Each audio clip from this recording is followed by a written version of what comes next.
সিরাজগঞ্জ জেলার অন্তর্গত কামারখন্দ উপজেলার চরট্যাংরাইল গ্রাম আমাদের বাড়ি। তার পাশেই বয়ে গেছে হুড়াসাগর।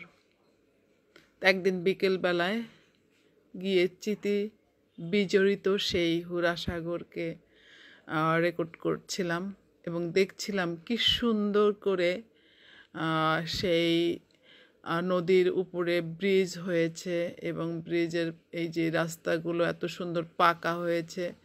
আগে এগুলো একদম মেঠো পথ ছিল এবং এখানে কোনো ব্রিজ ছিল না। এই যে ব্রিজটা দেখা যাচ্ছে, এই ব্রিজটা আমাকে ভীষণ আবেগতাড়িত করছিল। কারণ আমরা যখন ছোট ছিলাম, এপার থেকে ওপারে যেতে হলে আমাদের নদী খেওয়া পারাপার হয়ে এইখানটাতেই খেওয়া পারাপার হতে হতো এবং এখানে একটা হলো নৌকা বাঁধা থাকতো। ওই একজন থাকতো মাঝি, সে হচ্ছে খেয়া পার করে দিত সবাইকে এবং সে শুধু টাকা নিত না কখনোই গ্রামের এই সব গ্রামেরগুলো থেকে। সেই গ্রামগুলো থেকে ওই যখন সিজন আসতো তখন ধান তুলে নিয়ে যেত। এবং কয়েকদিন আগে আমার সেই চাচার সাথে দেখা হয়েছিল। চাচাকে আমি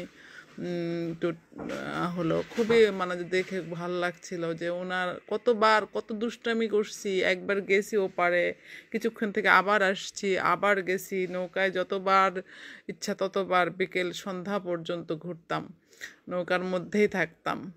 তো এই যে হুড়াসাগর নদী, এর সাথে অনেক স্মৃতি।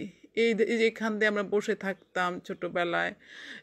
এখানে এই ধার দিয়ে, ওই পাশের ধার দিয়ে কচুর শাক ছিল, কচুর শাক কেটে নিয়ে যেতাম, মাছ ধরতাম টুকরিতে করে, তারপরে ছোট জালিতে করে করে মাছ ধরতাম, ছোট ছোট পোনা মাছগুলো ধরে নিয়ে যেতাম বাড়িতে। এখানে গোসল করতাম, কি ঝাপাঝাপি করতাম। অনেক অনেক স্মৃতি আছে। আসলে মানুষের লাইফে কত পরিবর্তন, এখন কত সুন্দর ব্রিজ হয়েছে এবং সেই ব্রিজ দিয়ে এখন মানুষ হচ্ছে গাড়িতে করে, হুন্ডা ভ্যান গাড়িতে করে সবাই চলাচল করছে। আর কোনো কষ্ট নেই এখন, আর সেই খেয়ার মাঝি নেই, কিচ্ছু নেই।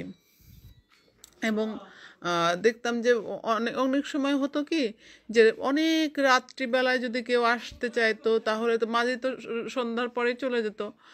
তখন ওই নৌকা হলো খায়াঘাটে বাঁধা থাকতো, তখন ওই ডাকতো পার থেকে লোকজনকে যে কেউ আমাকে পার করে নিয়ে যাও, পার করে নিয়ে যাও, এরকম সবাই চেষ্টা করতো সন্ধ্যার মধ্যেই আর কি ফিরতে, না হলে পার হতে পারতো না। এই যে এখান দিয়ে মানুষজন অনেক এখন এসে এখানে ঘুরতে আসে, এটা একটা পর্যটন কেন্দ্রের মতো হয়ে গেছে। অনেক দোকানপাট হয়, ফুচকা, মুড়ি বানানো, তারপরে হলো সব কিছু এখানে বিক্রি হয়, যেগুলো মানুষ হচ্ছে খায় এখানে বসে বসে এবং সুন্দর দৃশ্য যে উপভোগ করে। আর আমাদের এই নদীটার ওপারে খড় গাছ বলে, যেটা হচ্ছে ওই যে শালবাগান, সেগুলো অনেক সুন্দর দৃশ্য আর কি। ওই যে পরে দেখা যাচ্ছে, ওই দৃশ্যগুলো অনেক সুন্দর এবং নদীর উপর থেকে এত ভাল লাগছিল দৃশ্যটা, এত সুন্দর মনে হচ্ছিল যে যে হৃদয়ে ছুঁয়ে যাচ্ছিল। বিশেষ করে অনেক অনেক স্মৃতি আর কি মনে হচ্ছিল। এখান দিয়ে মাছ মেরেছি আমরা, আমার চাচা এসে খেয়া জাল দিয়ে মাছ মারতো, আমি হচ্ছে কুড়ায় কুড়ায় সেগুলো আবার হচ্ছে আমাদের ইয়াতে রাখতাম, কি বলে পাতিলে। তারপরে আবার আমাদের একটা খেয়া যে ধর্মজাল বলে, যেটা ওই যে ফেলে ফেলে আবার তুলে তুলে তুলে ইয়া হয়, ওগুলো আবার অনেক সময় মাছ কেনার জন্য আমরা আসতাম, এমনিতেই কাকাদের সাথে মাছ কিনে নিয়ে যেতাম।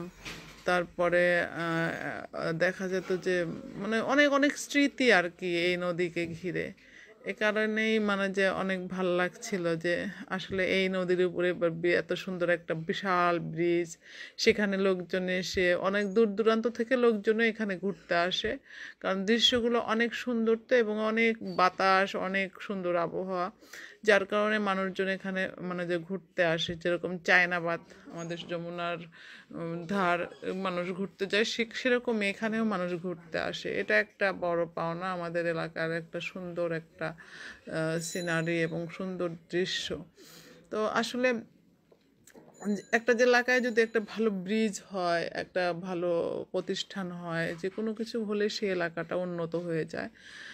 তো এটা আসলে সরকারিভাবে অর্থায়ন করে যে ব্রিজটা করা হয়েছে, ইচ্ছা করলে এলাকার লোকজন করতে পারতো না। এজন্য যে সরকারি থাকুক না কেন, যে সময়ে যে কাজগুলোই করে সেগুলো আসলে প্রশংসার দাবিদার রাখে এবং ওই এলাকার জন্য অনেক অনেক অনেক তো সবাই আমাকে সাপোর্ট করবেন প্লিজ।